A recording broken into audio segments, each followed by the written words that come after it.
यहाँ की विधानसभा और तहसीलों की कमेटी, आजाद समाज पार्टी और भीम आर्मी की दोनों कमेटियां। देखो साथियों, कुछ कमियां हैं मेरे अंदर। ये जो आंदोलन जिसको हम लोग चला रहे हैं ना, ये महापुरुषों ने कहा कि ये तलवार की नोक पर चलने के बराबर है। पहले तो सुना करते थे, लेकिन अब जब ये आंदोलन चला रहे हैं, 4-4 दिन सोते नहीं है तो परेशानी होती है। तो मंच पे भी जो लोग जिनको बात करनी है वो सड़क के पार चले जाएं, जो मंच पे भी हैं, और यहाँ जो लोग नीचे बैठे हैं जिनको सिर्फ बात करनी है, सुनना नहीं है, वो भी सड़क के पार चले जाएं।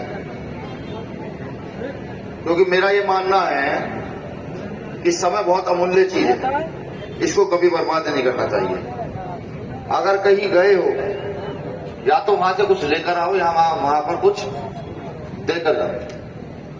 तो मेरा निवेदन यही रहेगा, कोई साथी बोले ना, क्योंकि पश्चिम उत्तर प्रदेश में रहते हैं, थोड़ा सा दिमाग वो गर्म टाइप का है। जब अपना 100% सहयोग देता है ना, तो आपसे भी 10% सहयोग की उम्मीद रखते हैं। माफी चाहूंगा किसी को बुरा लगा।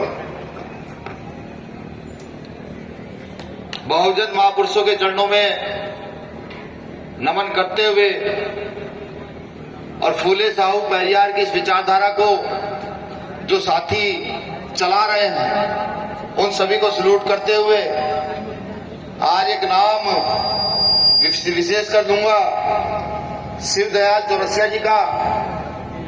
ये नाम आज याद इसलिए आया कि साथियों ने बताया कि यहाँ पर चौरसिया समाज खूब बड़ी संख्या में रहता है।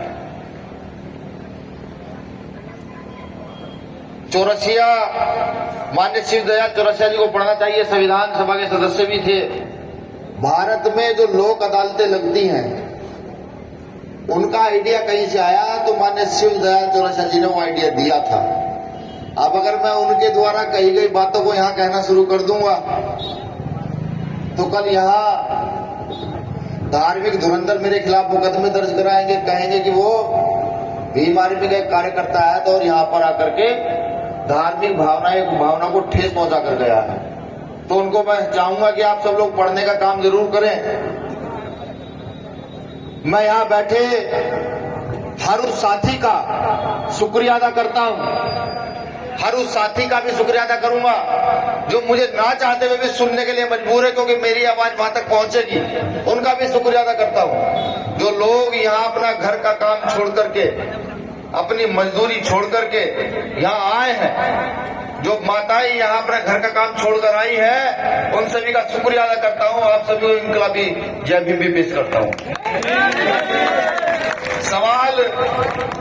पहला सवाल आपसे यही है कि ये बताइए, सच सुनना चाहेंगे या नेताओं वाला भाषण सुनना चाहेंगे?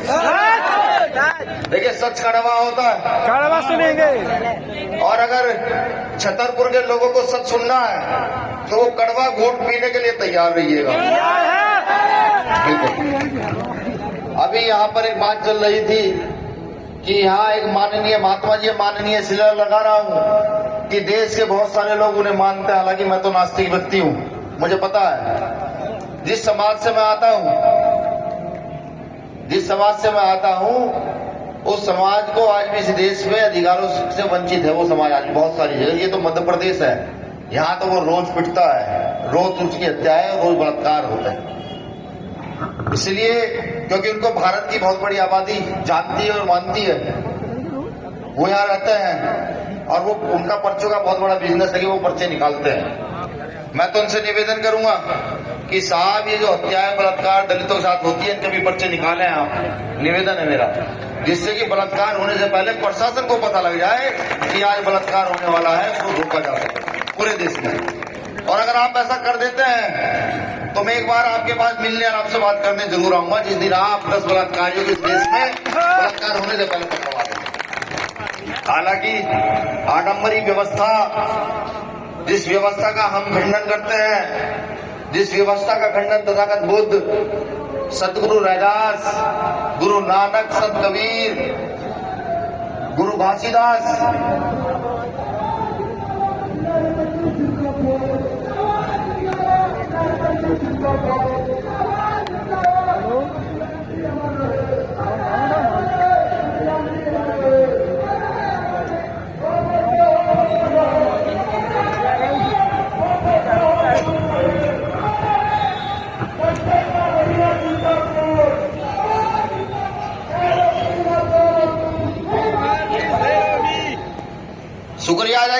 करना चाहिए। बहुत जिंदाबाद हो गया भाई। तो मैं ये कह रहा था कि फूले साहब अम्बेडकर की विचारधारा जो कि गैर बराबरी के विरोध पर आधारित है, जो इस देश के साथ साथ क्या पूरे विश्व का कोई व्यक्ति इसको पढ़ लेता है तो बराबरी की बात करने लगता है। जैसे संत कबीर कहते हैं मुगलों के राज में कि कंकड़ पत्थर जोड़कर महजिद ली चिनवाए, चढ़ मुल्ला बाग दे क्या बहराम खुदा। ये संत कबीर कहता है कब? जब इस देश में मुगलों का राज होता है। संत कबीर ही कहते हैं पत्थर पूजे हरि मिले तो मैं पूजू पहाड़, इससे अच्छी तो चाकी जो पीस पीस खाए सारा संसार। ये मैं नहीं कह रहा भाई, पूरा कोई मत मानिएगा, ये विनर्दन नहीं कह रहा है। ये तो बाबा साहब अम्बेडकर ने जो शिक्षा का अधिकार दिया उसके तहत जो पढ़ा महापुरुषों को, संत कबीर ये बात कह रहे हैं। अब से कब? अब से 500-600 साल पहले जब यहाँ मुगलों का राज स्थापित था। ये मैंने इसलिए बताया कि उस समय जब मुगलों का राज स्थापित था और संत कबीर इतने कटु वचन बोलते हैं तो उनकी हत्या नहीं होती है। लेकिन आज भारत के अंदर अगर आप किसी रेप हुई बेटी के साथ खड़े हो जाते हैं तो आपकी हत्या तक बात आ जाती है। ये भारत है। यहाँ बलात्कारियों के पक्ष में बड़ी बड़ी सभाएं होती है। यूपी और राजस्थान में आपने देखा कुछ सभाएं होती हो। ये वो भारत है। दुख होता है, हम जैसे लोगों को दुख होता है जब भारत निर्माण के विषय में सोचते हैं। तो बाबा साहब अम्बेडकर एक छूत समाज के व्यक्ति अपना पूरा जीवन लगाकर शिक्षा ग्रहण की और ना जाने कैसे कैसे इस देश की महिलाओं को, इस देश के शूद्रों को अधिकार दिए। शूद्रों के साथ साथ इस देश के सवर्णों की महिलाओं को, इस देश में सवर्णों को भी बराबरी का अधिकार दिया। वो सवर्ण जो सिर्फ लड़ाई कर सकते थे, पूजा पाठ नहीं कर सकते थे, उनको पूजा पाठ का अधिकार दे दिया। वो स्वर्ण जो सिर्फ मंदिर में बैठ सकते थे, व्यापार नहीं कर सकते थे, उनको व्यापार का अधिकार दे दिया। वो शूद्र जो कहीं खा पी नहीं सकते थे, किसी कुर्सी पर नहीं बैठ सकते थे, अच्छे कपड़े नहीं पहन सकते थे, आज उससे से शूद्र को अधिकार दे दिया। देखिए कितना अच्छा कुर्ता कलफ वाला बना हुआ बाबा साहब अम्बेडकर के दिन।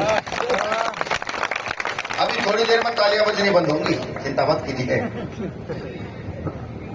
इतने अधिकार देने के बावजूद और भी बाबा साहब अम्बेडकर कुछ देकर के गए। और ये जो बात मैं आपको बताने जा रहा हूं, ये राजनीति नहीं है। ये राजनीति का इसमें 1% हिस्सा नहीं है। अगर ये कुछ है तो मेरा ये मानना है कि इस देश के लिए देशभक्ति है। जो इन बातों को समझेगा, इन बातों पर बात करेगा, वो इस देश का देशभक्त हो सकता है। इतने अधिकार देकर के उस अधिकार में एक अधिकार बाबा साहब अम्बेडकर लोकतंत्र का लेकर गए और कह कर गए कि जिसकी जितनी संख्या वारी उसकी उतनी हिस्सेदारी।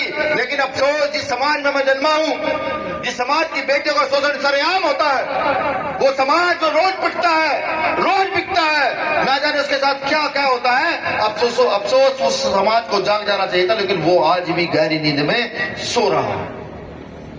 वो आज भी चिल्लाता है, वो आज भी चिल्लाता है जब उसकी जमीन का टुकड़ा छीन लिया जाता है, नेताजी के दर पर जाता है कि मेरी जमीन का टुकड़ा छीन लिया गया। वो आज भी चिल्लाता है। फोन आते हुए फोन आया, भाई एक लड़की का रेप हो गया और वहां का जो पुलिस का कर्मचारी है वो उसका मुकदमा दर्ज नहीं कर रहा है। आप क्या सोचते, इसका कारण कौन है? इसका कारण वो लोग हैं जो गलत करते हैं, या वो लोग हैं जो अपने अधिकारों को समझ नहीं पा रहे हैं, जिनके हाथ में ताकत होनी चाहिए थी वो भिखारी बने बैठे हैं, वो लोग हैं। जो बाबा साहब अम्बेडकर कह गए कि जिसकी जितनी संख्या वाली उसकी इतनी हिस्सेदारी। इस देश में मजदूरों की संख्या बहुत ज्यादा है। ये देश किसानों का देश है, यहाँ किसानों की संख्या सबसे ज्यादा है। जब यहाँ किसानों की, मजदूरों की, छोटे व्यापारियों की संख्या इतनी ज्यादा है तो इस देश पर राज करने वाले वो लोग कौन है जिनका दिल नहीं दहलता रेप होने पर, बलात्कार होने पर? क्यों नहीं दहलता? गलत कौन है? गलतियां किसकी है? उनकी गलती निकालो। नहीं, ये गलती आप सब लोगों की, जितने लोग यहाँ बैठे हैं, जो लोग मुझे सुन रहे हैं, ये उनकी गलती। इस देश के अंदर देशद्रोही को देशभक्त बनाकर पेश किया जाता है। लेकिन नहीं तो गूगल पर सर्च मारेगा, वीर सावरकर लिखिएगा, वीर सावरकर के माफीनामे, उसको इस देश की एनसीईआरटी की बुकों में पढ़ाया जाता है। भारत की विडंबना देखिए, लेकिन बाबा साहब अम्बेडकर को नहीं पढ़ाया जाता, क्योंकि जानते हैं कि बाबा साहब अम्बेडकर को पढ़ा दिया इस देश के अंदर जो गैर बराबरी की विचारधारा स्थापित है, वो विचारधारा एक झटके में टूट जाएगी। वो जानते हैं सीधा, वो जानते हैं कि अगर बाबा साहब अम्बेडकर की विचारधारा इस देश में लागू हुई तो ये देश जैसे कभी सम्राट अशोक के समय पर एक अखंड देश था, वही देश पुनः स्थापित हो सकता है। वो जानते हैं, लेकिन अफसोस बाबा साहब अम्बेडकर को मानने वाले उनके अनुयायी इस ओर ध्यान नहीं देते, इस ओर नहीं चलते। बाबा साहब अम्बेडकर ने कहा शिक्षा सेठनी का वो दूध है जो पिएगा वो दहाड़ेगा। आज मैं देखता हूं, जब जिलों में घूमता हूं, किसी एसएसपी का डाटा निकालता हूं तो बहुत सारे एसएसपी डीएम ऐसे निकलते हैं जो गरीब परिवार, निम्न परिवारों से निकल करके डीएम और कलेक्टर बन गए हैं। कैसे? कौन सा चमत्कार है? किसी बाबा ने पर्चा तो नहीं निकाला होगा, पर्चा निकाला था डॉक्टर बाबा साहब अम्बेडकर ने कॉन्स्टिट्यूशन में, कॉन्स्टिट्यूशन के 21 का में अधिकार देकर कि भारत के प्रत्येक नागरिक को फ्री शिक्षा का अधिकार है इस देश के अंदर।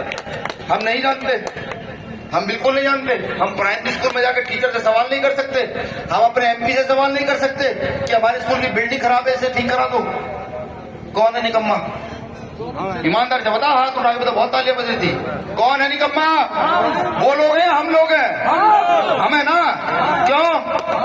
सवाल पूछना भूल गए हैं हम लोग, क्योंकि हम लोग डरते हैं। सवाल पूछना भूल गए हैं। और ये सवाल पूछना क्यों भूल गए हैं? जो जानकारी नहीं रखता उसमें सवाल पूछने की हिम्मत नहीं होती।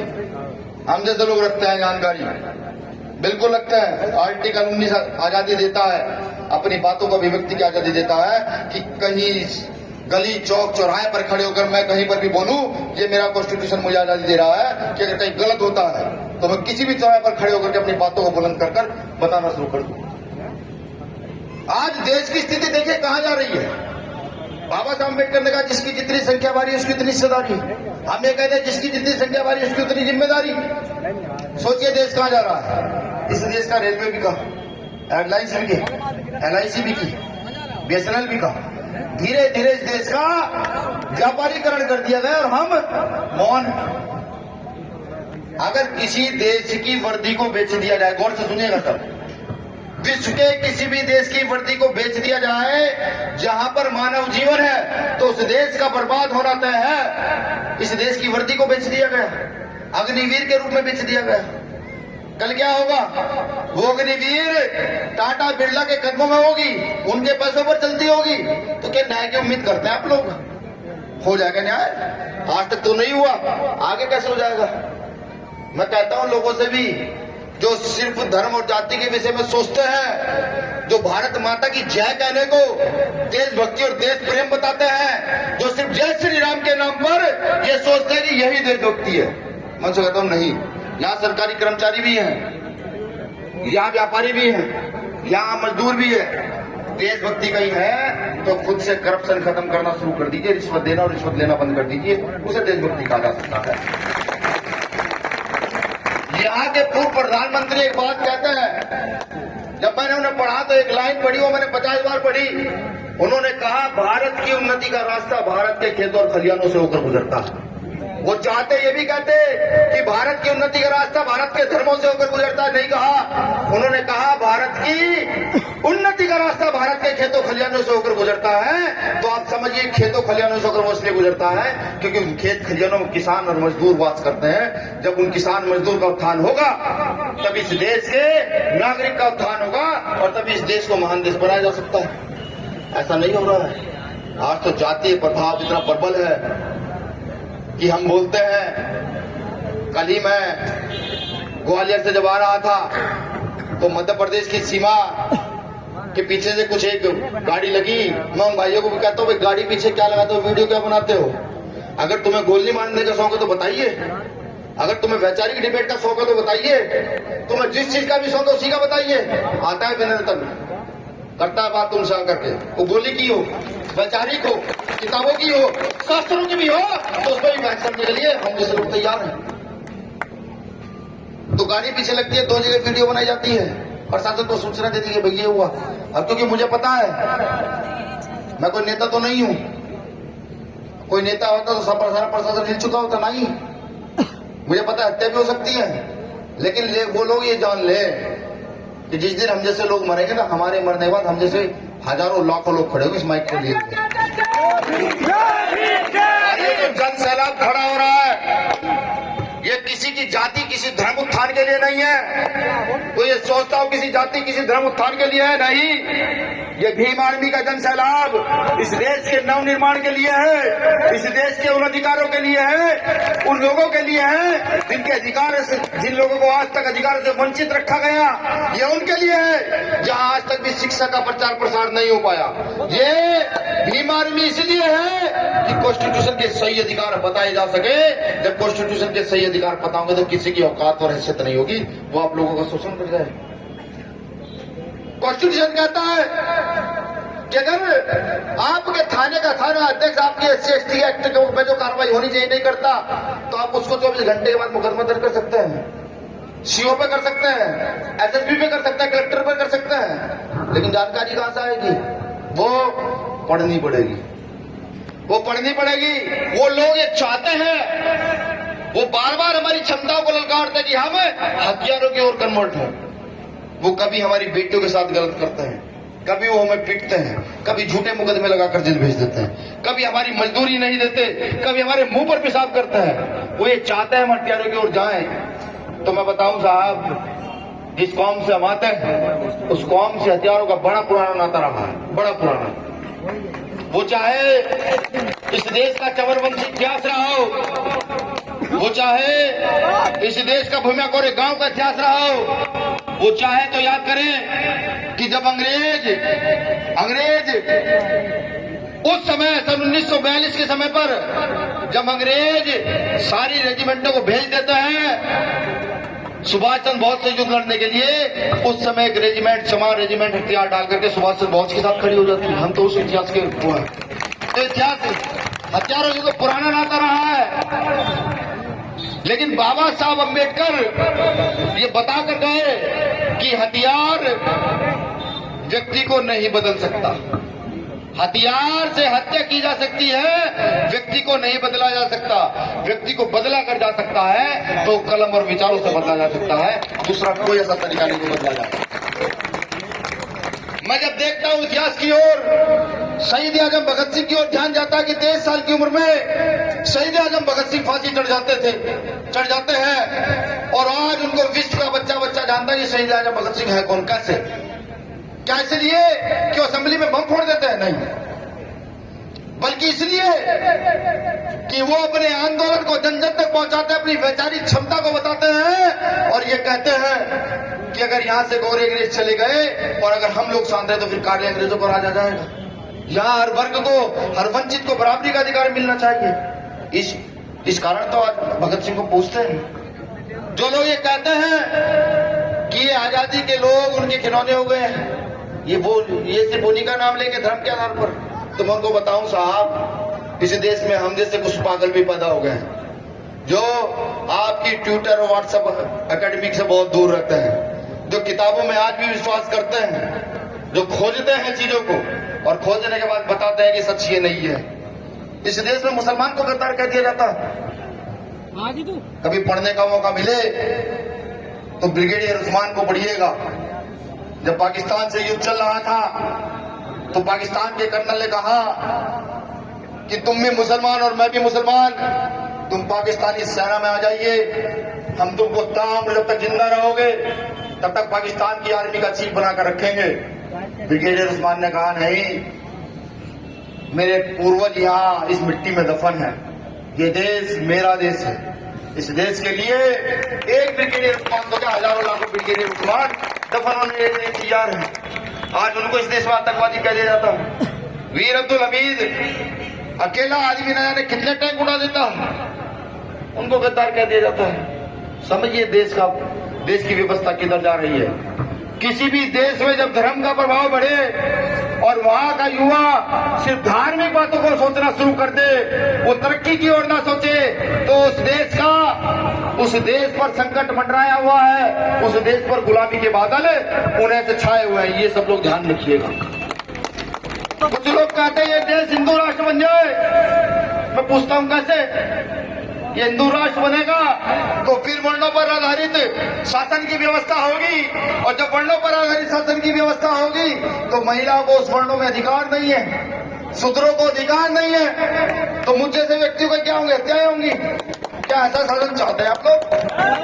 हम वो शासन चाहते हैं जहाँ गैर बराबरी ना हो, जहाँ जाति धर्म के आधार पर किसी का परीक्षण ना किया जाए, जहाँ कोई शोषण करने वाला जेल से बाहर ना रह सके। हम ऐसा शासन चाहते हैं।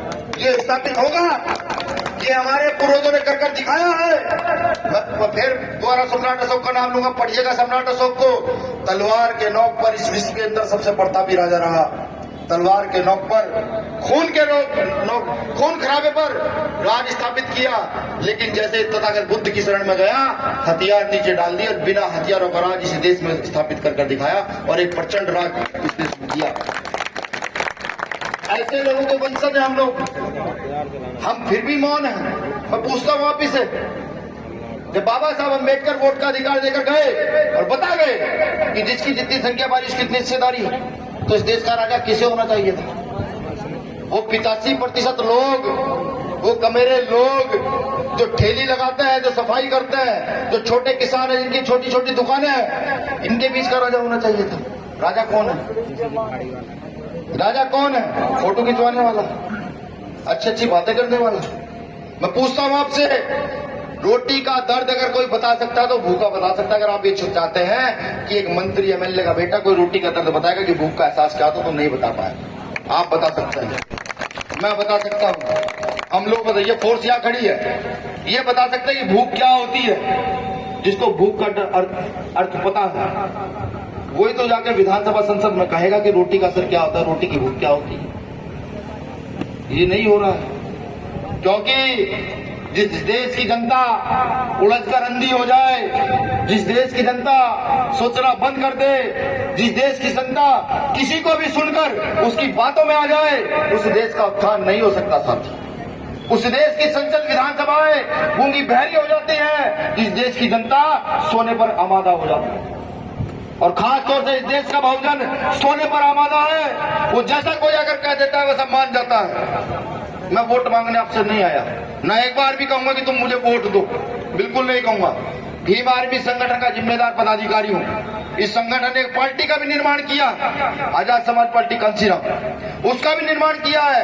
और वो मैं जानता हूं कि वो पार्टी एक दिन इस देश की सबसे प्रबल पार्टी होगी, सबसे मजबूत होगी, लेकिन वो आपसे वोट मांगकर नहीं होगी।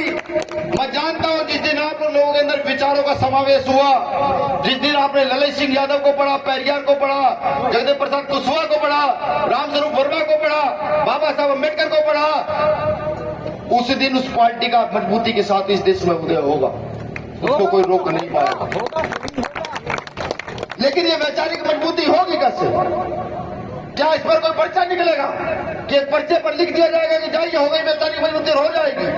ऐसा हो सकता है क्या? नहीं हो सकता। ये वैचारिक मजबूती कोई करेगा तो आप लोग करेंगे, जो यहाँ जगे हुए लोग हैं, जिनके जमीर जिंदा है, वो लोग कर सकते हैं। लेकिन निकलना पड़ेगा, घर छोड़कर निकलना पड़ेगा। कुछ साथी मुझे मिलते कहते हैं भैया चलने के लिए पैसे नहीं है। मैं उन्हें कहता हूँ फूले साहब अम्बेडकर का मिशन चलाने के लिए 1 रुपए की आवश्यकता नहीं पड़ती।